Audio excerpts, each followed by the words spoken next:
Асқарка. Ананы қарачу қана. Жөн ұрықпайды екен да. Мыналарды қарасаң, өдөгілерді.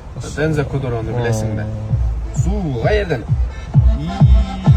Ака, монитордың өзіне қанша кетті? 50.000 сом кетті. 50.000 сом кетіріптір. 2006 жыл екен.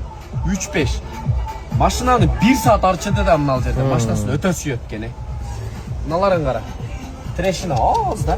Эрексті білесің да. Ошыл жер болезнь. Жігіттер 2006 жылы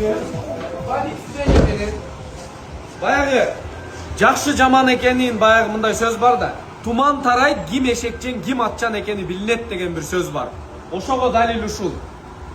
Жаңы машиналардың түрі кирди, аны бардығы миништи, бирок туман тарады, билишти дагы, ағы деле мына келип атышат.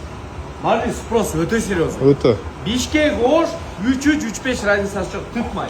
Амбуатил фаралары менен RX 350 2006 жылкы Tesla монитор менен черный салондордо буга бир далил мындан кара.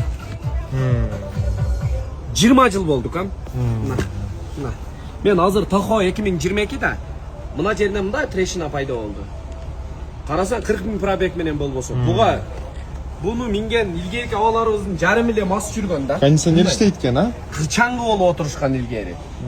Качество жигиттер мактай турган эле. 227.000 пробег менен ушундай состояние. Мынаны карасаң, мына даже не перешитый. Басын канчага койду? Басын канчага койдук таксырым? 12.200. Хороший, өтө жакшы вариант. Салонда калды, ака. 3-5 объемдо Tesla монитор менен газ, бензин 2006 RX айдачыласынан ал. Көргүлө, жигиттерме, машалла. 12.200 жигиттер, кожаларын деле байкадыңар, стикерлер полностью өз жайына турат. Кузов ровно титан дискалар менен алган адам айдайт буюрса, жигиттер ким өзүнө лясиба издеген болсо, готовый вариант менен колдон чыгарбаш керек да, ошон үчүн.